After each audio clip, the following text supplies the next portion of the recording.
The Lord be with you. And with your spirit. A reading from the Holy Gospel according to Mark.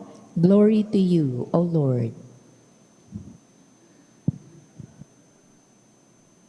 Jesus summoned the crowd again and said to them, "Hear me, all of you, and understand. Nothing that enters one from outside can defile that person, but the things that come out from within are what defile." When he got home away from the crowd, his disciples questioned him about the parable. He said to them, "Are even you likewise without understanding? Do you not realize that everything that goes into a person from outside cannot defile, since it enters not the heart but the stomach and passes out into the latrine?" Thus he declared all foods clean. But what comes out of the man, that is what defiles him. From within the man, from his heart, come evil thoughts, unchastity, theft, murder, adultery, greed, malice, deceit, licentiousness, envy, blasphemy, arrogance, and folly. All these evils come from within, and they defile.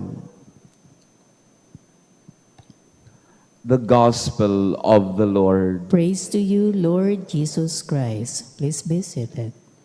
Praise be Jesus Christ. Now and forever. Good morning, dear friends. Pakibati nga ng good morning din ang ating mga kasama. Yan. Thank you to our visitors and pilgrims for coming here, to our online parishioners. Thank you also for praying with us. Araw po ng Lourdes. At tayo po ay nagdarasal para sa mga may karamdaman. World Day of the Sick. Bukas na po tayo Sister Flora coming tomorrow. Yeah. So tomorrow po tayo magkakaroon ng ating healing session. But today, we honor and we commemorate the memorial of Our Lady of Lourdes. February 11, 1858, si Bernadette Soubirous, 14 years old, kasama ng kanyang kapatid at kaibigan, pinsan, ay naglalakad, kumukuha ng mga firewood. And then in that cave of Maciabel, ay meron silang parang nakitang nagliliwanag. Of course, hindi nila kilala, pero later on, this beautiful lady would introduce herself in one of the apparitions around March 25, 1858, and introduced herself as the Immaculate Conception. She was a lady radiant in white with a blue sash. At alam natin kung anong paghihirap ang dinaanan ni Bernadette dahil ang paratang sa kanya ng mga tao ay nasisiraan na ng bait yung batang yan. In fact, she was also imprisoned, detained by the police, and there was an apparition na napakalayo niya, no? Wala siya doon sa cave, nandoon siya sa kabila ng ilog, dahil hindi siya pinapayagan na makita ang mahal na birhen. At in one of the apparitions, ang sabi ng mahal na ina sa kanya ay para maipakita sa mga tao na totoo itong nakikita mo, yan, humukay ka dyan. No? At the cave where Bernadette saw the lady ay isang dumping area, so garbage area ng kanilang syudad o ng kanilang village. So binigyan siya ng instruction ng mahal na ina na hukayin mo ang putik at doon ay babalong ang tubig. At totoo nga na yung tubig na yon ay biglang naging isang balon o isang bukal na hanggang ngayon ay pinupuntahan ng mga tao. If you ask me, one of the more significant places for me in the Marian pilgrimage, I would say always it is Our Lady of Lourdes. So pangarap ko po yun na dalhin kayo lahat sa Lourdes pag manalo ako ng loto. No? Pero kung hindi man, ay dito na tayo. No? Marami naman pong mga Lourdes na shrine sa Pilipinas.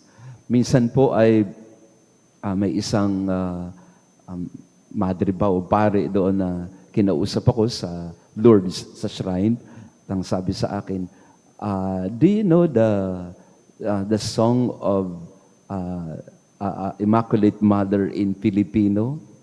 Kasi tinatanong niya ako, sabi, kasi ipapakanta ko sa iyo yung Filipino na, hindi ko alam yung yung Filipino. Immaculate Mother. Alam ko yung English. Abe, pero hindi ko alam yung Filipino. Sabi niya, at sabi sa akin, Pilipino ka pa naman, di mo alam yan. No? So talagang napahiyaho ako ng gusto. Pero yan, pag nasa Lourdes po kayo, talagang hindi lang matitigatig o mababagabag ang loob mo. Talagang bubulwak, no, sa puso mo pag nakita mo ang hundreds of thousands of people lining up for a procession in Our Lady of Lourdes, all seeking for healing. Napakaraming napagaling, napakaraming mga naranasan ng pagkakandili at pag-aruga ng mahal na ina ng Lourdes. But Bernadette Soubirous herself said in her time, we must have faith and we must pray because the water will not have power without faith. Huwag kayong kumuha ng tubig dahil lamang gusto nyong gumaling. Hindi ang tubig ang nagpapagaling, sabi ni Bernadette sa mga tao. Kasi pinagkaguluhan na yung Lourdes nung nakita nila na maraming gumagaling doon sa tubig na binigay ng mahal na Birhen. Kaya ang sabi ni Bernadette sa kanila, we must have faith. If you are to be healed, if the water has to have power or virtue, there must be faith in our heart. At yun din ang sinasabi sa Ebanghelyo ngayon, yung nasa loob, nasa puso, hindi lang yung nasa labas. At sa araw na ito, yun ang hingin natin sa mahal na ina. If you really want to be healed, you must have faith inside you. You must have faith in your heart. Sa araw na ito, alam ko marami sa inyo po na may dinadaing o may nilalapit sa Panginoon. At ang sabi ng mahal na ina sa atin, always go to my son. Do whatever he tells you. We always go back to him because he is our divine healer.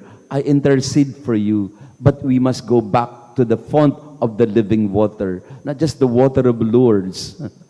There was one incident na meron ho akong kasama sa pilgrimage sa Marian, and yun ang mahirap po kapag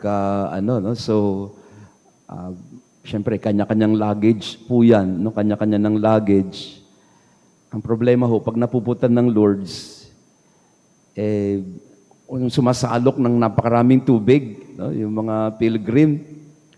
So may isang couple po, di ko nababanggitin ng pangalan kasi baka magtampo sa akin. Sabi nung couple sa akin, Father, dalhin nyo naman yung tubig namin. Sabi ko, sure, tubig lang naman, sige. Meron pa namang space sa aking luggage. So okay, tuwa-tuwa ka, thank you Father. Okay. So pag nung aalis na ng hotel, 3 galon yata yung binigay sa akin na tubig. Sabi, 3 galon ho, paano na ho yung luggage ko niyan? Mag-over na ho tayo niyan. Sabi na, sige na Father, kasi kailangan ho namin ng galong-galong tubig. Sabi ko, basta may tubig naman tayo sa Pilipinas No? I-bless natin yung tubig doon, yun din yun, pareho din yun. Sabi na, hindi po Father, kailangan namin ng tubig na ito. No? Sa madaling salita ay wala akong magawa. So, dinala ko yung tubig at yun, nasa luggage ko. Ang problema, they did not seal it properly. Ayun, pagdating sa Pilipinas, ubos ang tubig. Sabi ko, hindi ko kasalanan yan, ha? O ayan, no? Nandiyan yung problema. Hindi nila alam, ninakaw ko yung tubig, no? Naubos, nahulog, natapon yung tubig. Pero ang sabi ko sa kanila, tubig yan, mahalaga yan. Tubig ng Lourdes, mahalaga yan. Pero ang tunay na tubig na nagpapagaling ay ang tubig ng pananampalataya, ang tubig ng iyong pagkapit sa Diyos, at yun ang tunay na magpapagaling sa iyo. At yun ang hingin natin sa Panginoon sa araw na ito. Our Lady of Lourdes will definitely intercede for us. Mama Mary will always help us in all our needs, especially for the sick.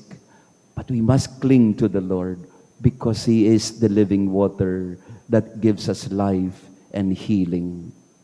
So in this Mass, with Bernadette, we ask Our Lady, intercede for the sick members of our family. Let us pray.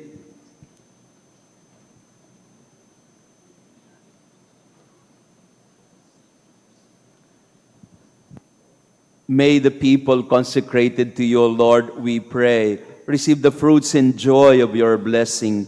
May the festive homage that we offer to the Blessed Virgin of Lourdes may redound upon us spiritual gifts and healing through Christ our Lord. Amen.